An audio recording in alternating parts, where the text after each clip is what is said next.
Ignition sequence starts.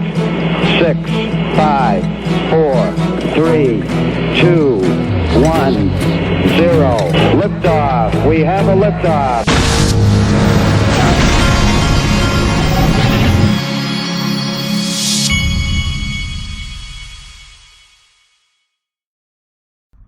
Hey everybody, this is the Digital Asset Investor, and this video is going to be an important video for more than one reason.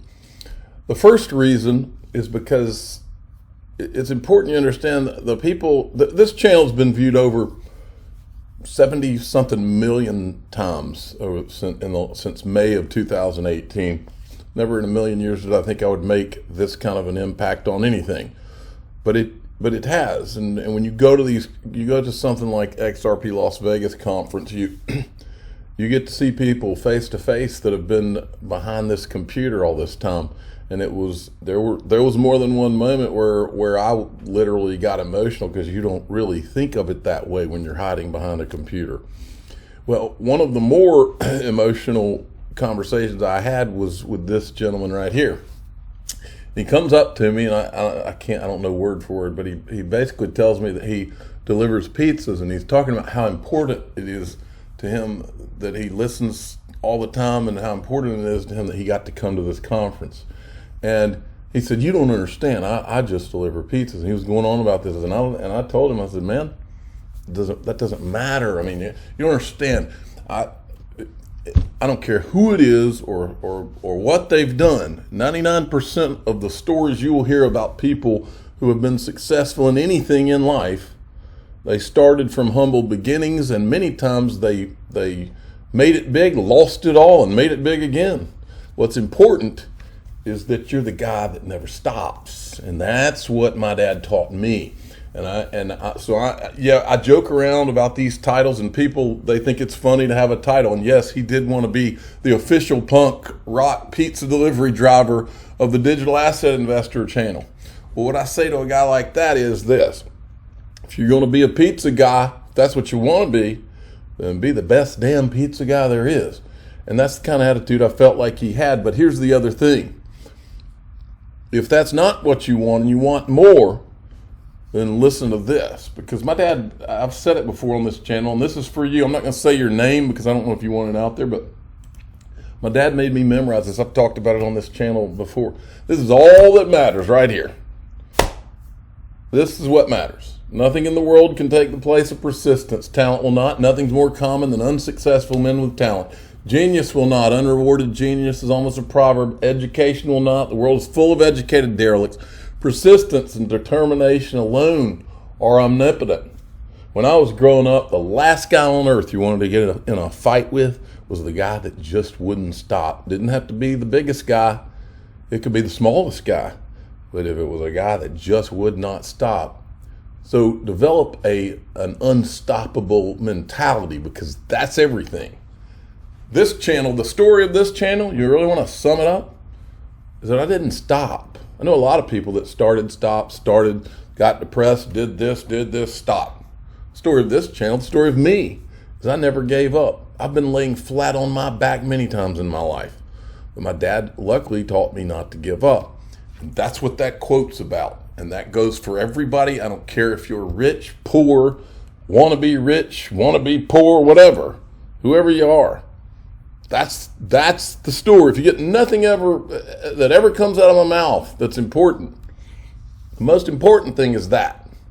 Because once you develop that unstoppable mentality, nothing's impossible, literally. And those are biblical things, folks, Anyway, wanted to give I've got 3 titles today. Another title goes to my friend Jeff Wilhelms. Now Jeff, you can go and you can find him actually here. Wilhelms, he's in real estate in Arizona, and his wife wanted me to give, Jeff gets on stage and does talks to real estate people and different kind of talks. Very, very successful guy. And he said he wanted to be the official shiny jacket wearing bald guy of the Digital Asset Investor channel. And that's per his wife Marcy's suggestion. So he's got it now.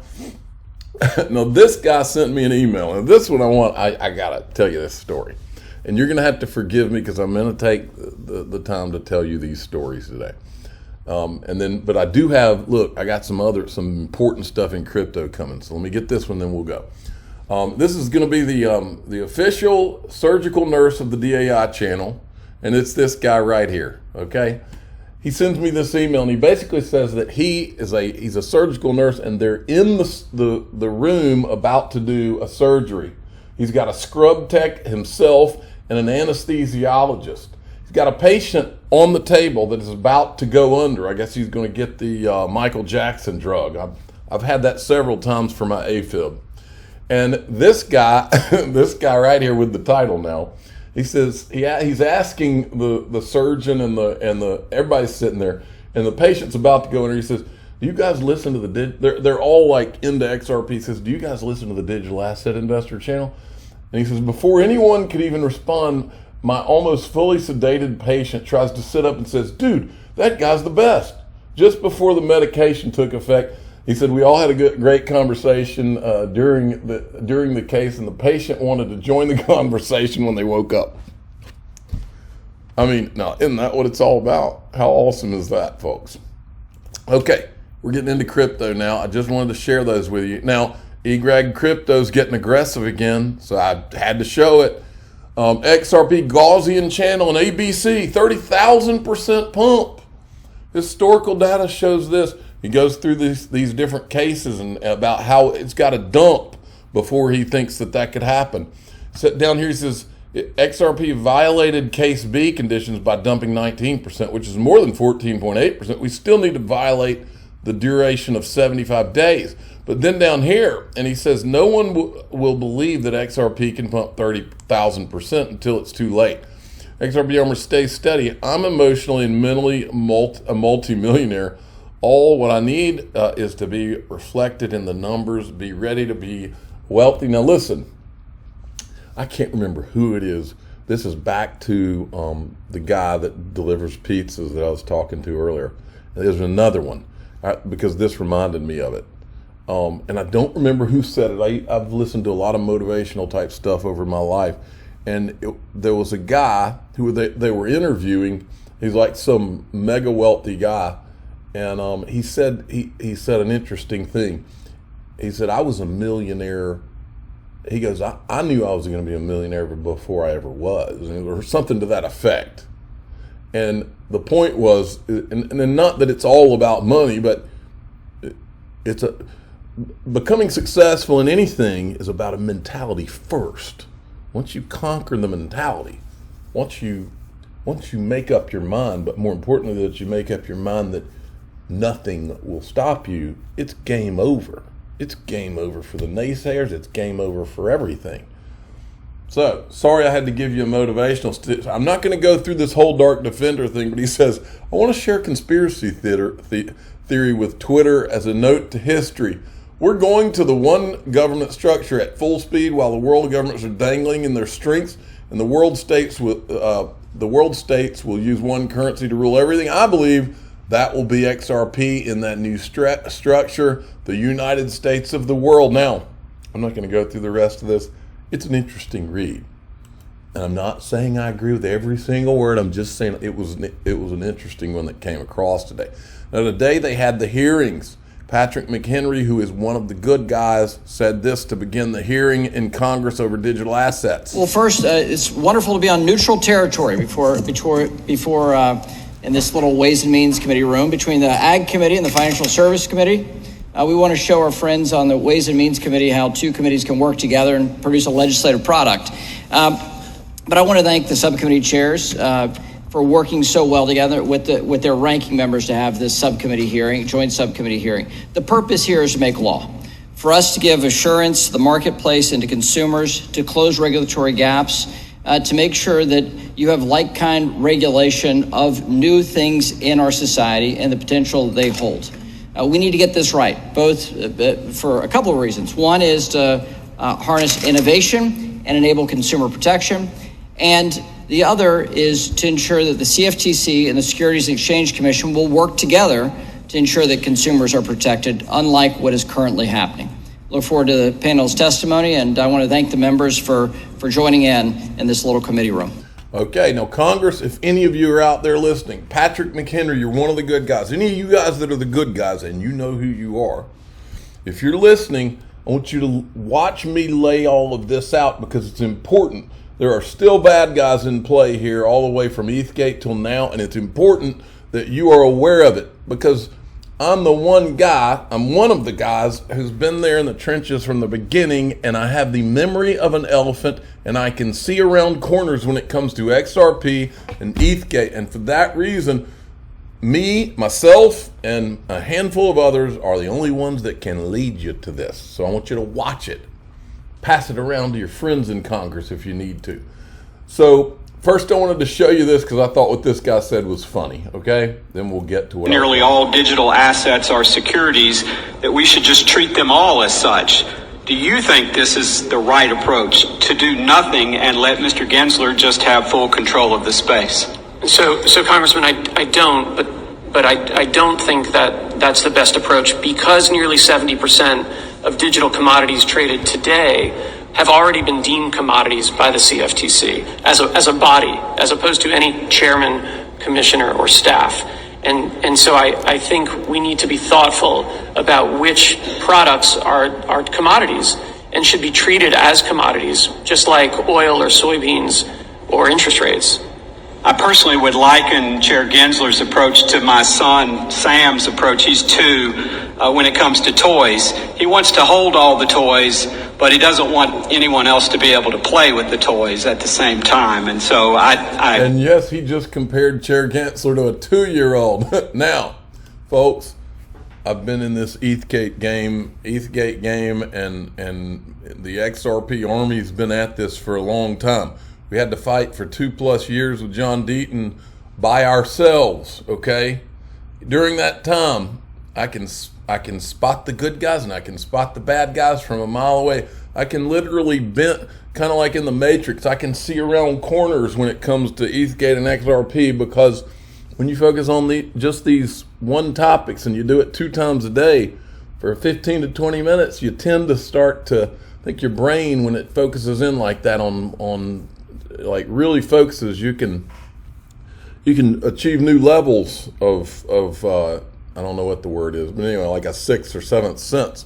But anyway, when I saw what I saw today, which I'm about to show you, it reminded me of that scene in The Dark Knight, one of the best Batman movies to me, where the Joker walks in the room with all the mafia guys, and they've got this guy on the TV, and he goes, "I know a squealer when I see them." And then he takes his finger and he starts to go, he takes his finger and he points at him like, I don't want to play this because I'll get a copyright. Right there.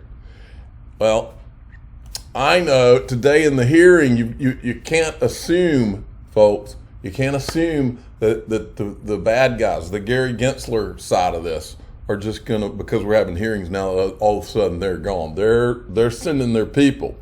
Look at this right here. This guy, Timothy Massad, and I'm not saying Timothy Massad is a bad guy. I'm just saying that what he did today is a representation of what Gary Gensler and them are for, okay? And that's what we're trying to get rid of. But remember, they got rid of Dan Berkowitz, probably because he was having dinner with Sam Bankman-Fried, okay, while he was at the SEC. So he probably took the fall for old Gary, because Gary's the kind of guy that would make people take the fall for him. But this guy, instead, they sent Timothy Massad, and he was the SEC chair. Let me see, was it right after Gary Gensler? Where's Gary? Right there.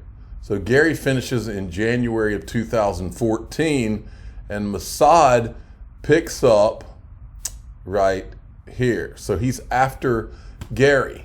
Now, I wanted to make sure you saw this, because right here, this congressman in the hearing today asked this. Fair enough. For all of you, I want to end where I began. It was suggested that this hearing is not about regulation. It seems to me it is.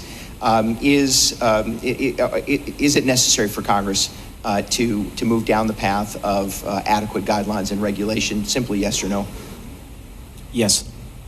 Yes. Yes. Yes. Yes. I don't think so. Thank you very much, and I yield back, Mr. Chairman. Okay, so it was Timothy Massad was the only one. Now it's important. Now, look, I want to reiterate, this is not about politics for me. It's not about one side of the aisle. I think there's bad guys on both sides of the aisle. If I didn't, then I wouldn't have been talking about Jay Clayton for the last 2 years, okay? He was from the other side of the aisle. But that doesn't mean that some of them don't have things in common. So these two guys are my understanding, they both get appointed by Obama. And I'm not saying, again, this is both sides of the aisle, folks. But in this particular case, it's on one with this particular thing. So we know that they're buddies, okay? And then Eleanor Terrett shows this where Dan Burf, at the last minute, they instead of Dan Berkovitz, they put up Tim Massad. And then he's the only one that's basically talking for the side of the SEC at that hearing, I guess. Now, but then he said this. This is where my radar went up. This is when my elephant memory and looking around corners kicked in. Eleanor Terrett tweets this out. On the issue of who should regulate the digital asset industry, Tim Massad suggests a joint self-regulatory organization that comes up with rules that would then be approved by both the SEC and the CFTC. He said an SRO, self-regulatory organization, could be paid for by the crypto industry itself. Now, folks, many of you don't remember this or never knew it, or you do know it. But the way that we got Fox Business, I'll never forget it. Fox Business came into this conversation. It was a weekend. It was like a Saturday or Sunday morning. I'm drinking my coffee, and I found that video you're looking at right there of Charles Gasparino in 2018 talking. He was inferring that he had been talking to people from the Brooklyn Project, which was Consensus, which is Joseph Lubin and Andrew Keyes, and he says it in this clip right here. And I want you to hear what he said. Now, remember, this is what Timothy Massad was saying, an SRO, self-regulatory organization. That's what he suggested today in front of Congress. Listen to what was being said during Ethgate.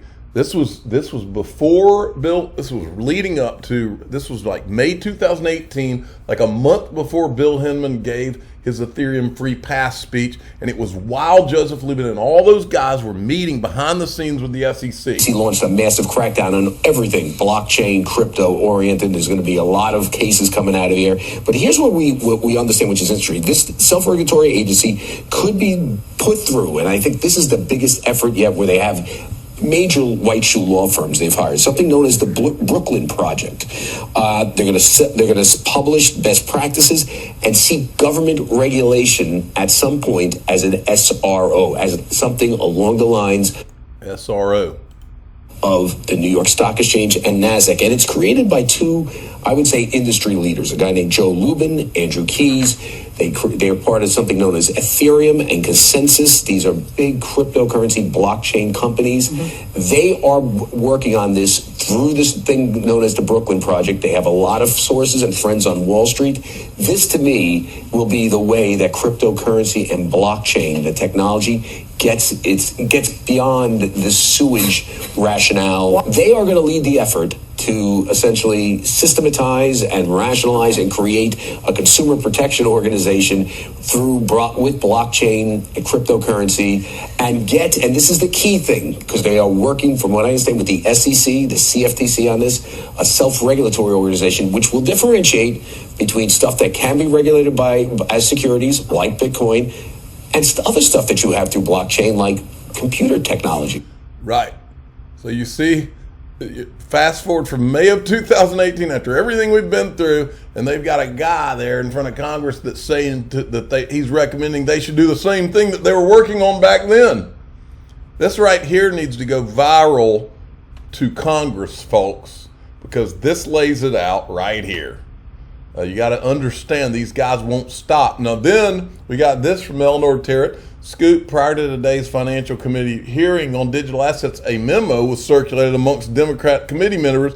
It contained key messages for Democratic members to stick to, including supporting the SEC total authority over crypto regulation. Its assertion that nearly all cryptos constitute securities and that crypto's problem isn't ambiguity, it's mass non-compliance. The messaging also asserts that committee Republicans who are looking to cut budgets and financial regulators are not actually serious about protecting investors and should instead focus on passing a clean debt ceiling bills. Folks, the lies continue.